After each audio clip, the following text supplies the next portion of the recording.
Permisi ya Pak, halo. Di antara riak ombak perairan Kepulauan Riau, hiduplah suku yang telah menyatu dengan laut selama berabad-abad. Sampai di dapur sama Ibu. Halo Bu.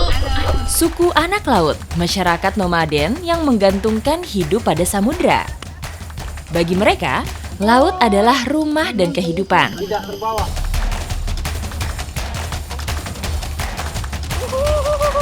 Warnanya cantik sekali. Tuh.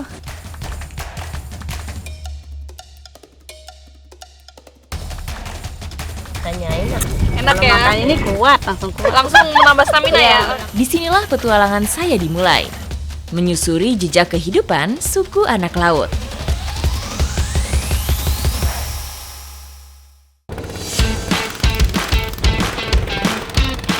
Ada banyak titik lokasi suku laut yang tersebar di Kepulauan Lingga, salah satunya Pulau Lipan.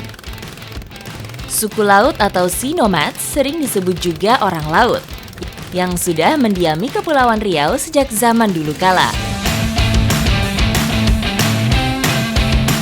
Nah, di depan saya ini ada 4 sampan. Permisi ya Pak, halo. Nama saya Jin, bolehkah saya ikut sama Bapak di sampan? Permisi ya. Ibu, permisi. Ini dia kegiatan sehari-hari suku laut yang ingin saya dalami.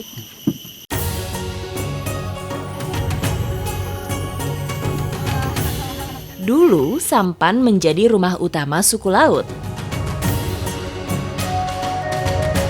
Sampan ini istimewa karena diisi oleh satu keluarga. Ini ada bapak beserta istrinya dan juga anak-anak. Nggak cuma itu, tapi mereka juga bawa peliharaan. Selalu ya Pak, kemana-mana bawa peliharaannya? Ukuran sampannya memang tidak besar, tapi tetap terasa lega untuk ditinggali bersama satu keluarga lebih dari 3 orang. Sampai di dapur sama Ibu. Halo Bu. Ini meskipun untuk ke dapurnya agak sulit ya, goyang-goyang perahunya, tapi ini justru di dalam itu lega sekali. Anginnya juga nggak berasa panas, sangat adem, dan meskipun di sampan yang kecil seperti ini biasanya bisa satu keluarga ya Bu. Ibu sama bapak ini punya 3 anak, jadi ketambahan saya satu sampan ini bisa 6 orang. Ketika saya datang, mereka tengah bersiap mencari ikan. Tentu saja, saya tidak mau ketinggalan.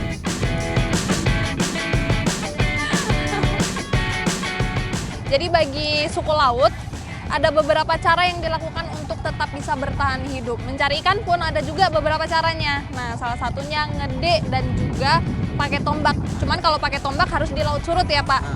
Nah, karena ini lautnya masih pasang, kita ngede dulu atau memancing. Seperti ini kailnya, ini ada 2, 3 ya? Patah satu. Ini alat untuk memancingnya atau buat ngede ini memang biasanya di sini pakai senar panjang dan setiap beberapa sentimeter ini diberi kail. Ini umpannya nih. Langsung ditaruh aja ya berarti.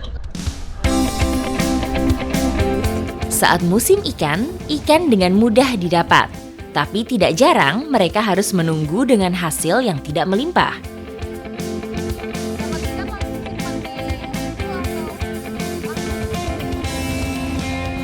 Dapat nih Pak, kayaknya Pak. Bu, ikan Bu. Wuhu. Ini kalau mau dapat ikan yang besar, itu harus mendaung jauh sekali. Sedangkan untuk persiapannya di sini agak kurang, makanya kita nggak bisa mendayung jauh-jauh.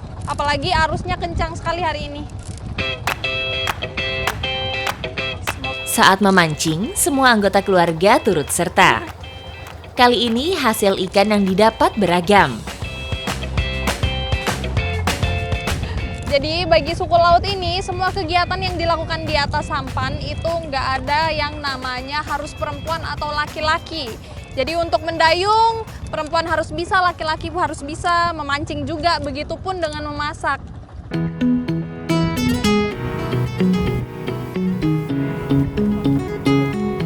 Nah, kalau sudah dapat ikan seperti ini bisa langsung dimasak. Tapi karena kita butuh air, jadi kita ambil ke sumur dulu ya Pak. Sumur terdekat di mana Pak? Di sana. Yuk. Suku laut sangat mengandalkan alam untuk hidup. Harmonisnya mereka dengan alam membuat seolah semua yang dibutuhkan tersedia. Iya, aman. Di sini. Nah, ini jarang-jarang sekali ya bagi suku laut itu untuk mendarat atau menepi. Tapi sekalinya menepi, ini mencari telaga atau sumber air biasanya untuk mandi, untuk cuci pakaian, bahkan bisa untuk konsumsi juga. Ini kita ambil dulu. Ada beberapa titik sumber air tawar di sini, dengan lokasi ini yang terdekat. Alirannya tidak pernah habis, sejak dulu menemani setiap jengkal kehidupan suku laut.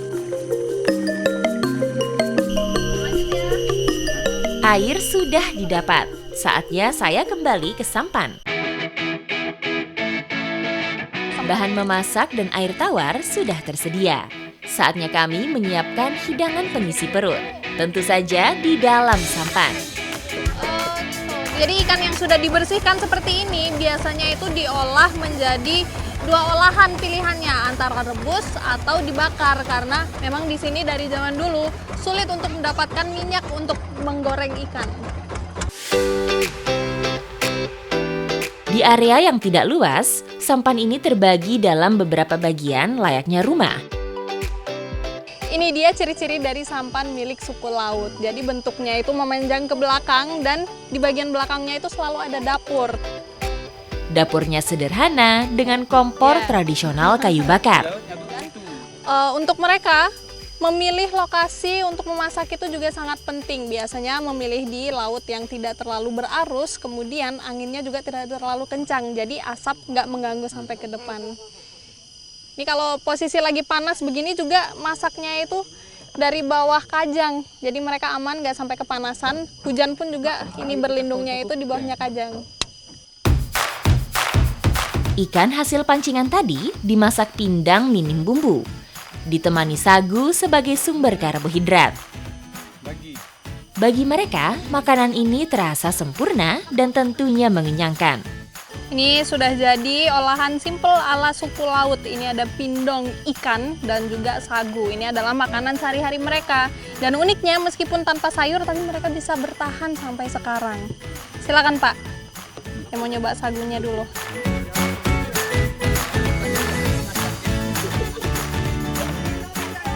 Enak. Enak. Suka ya?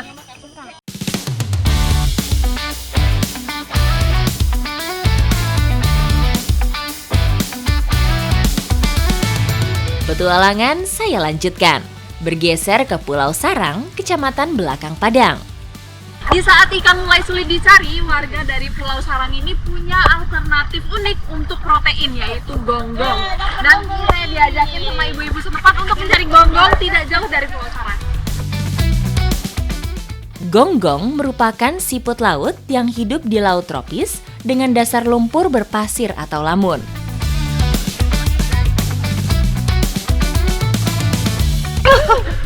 Ini kalau dilihat dari tadi, ibu-ibu nyarinya itu menyelam, karena emang mencari gonggong ini ada dua caranya.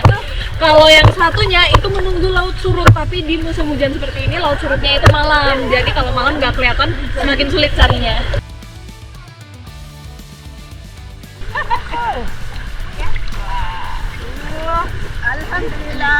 Alhamdulillah udah banyak dapatnya.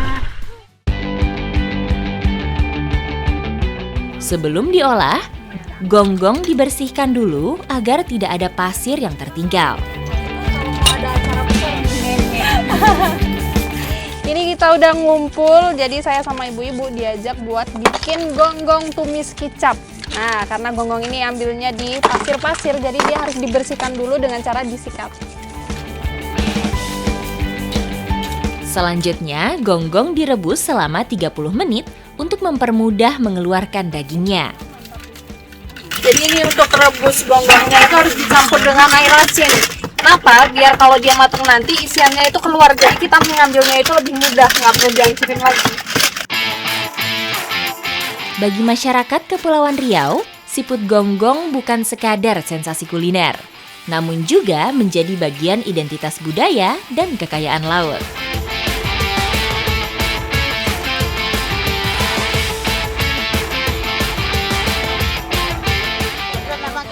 Perairan di Kepulauan Riau menyimpan banyak sekali biota laut di pulau-pulaunya, seperti gonggong ini yang bisa menjadi mata pencaharian dan juga sumber makanan.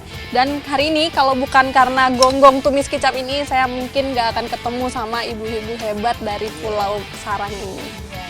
Gonggong telah lama menjadi hidangan tersohor di Kepulauan Riau. Ragam olahannya pun bervariasi. Ada yang hanya direbus atau dimasak dengan tambahan bumbu. Pedas.